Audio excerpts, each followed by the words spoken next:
কবরে যেদিন যাইবো, কবরে কোনো আত্মীয় স্বজন কাউকে পাওয়া যাবে না। কবরে না পাবেন মাকে, না পাবেন বাবাকে, কোনো আল্লাহর ওলি কাউকে কবরে পাবো না। কবরের সাথী হবে তো জাহানের নবী মুহাম্মদুর রাসূলুল্লাহ সাল্লাল্লাহু আলাইহি ওয়াসাল্লাম। ওই নবী মুহাম্মদুর রাসূলুল্লাহ সাল্লাল্লাহু আলাইহি ওয়াসাল্লামের আদর্শ নিয়ে যারা কবরে যাবে, নবীর সুন্নাত নিয়ে যারা কবরে যাবে, আল্লাহর নবী বলবে কোনো ভয় নাই, কোনো চিন্তাও নাই।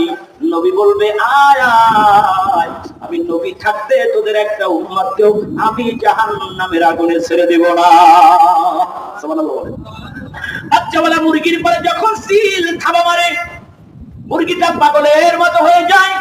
মুরগিটা ঘরের চালের উপরে বসে, ঘরের দেওয়ালের উপরে বসে, আবার উড়াল দিয়া মাটিতে ঠোঁট দিয়া 2-3টা আঘাত করে।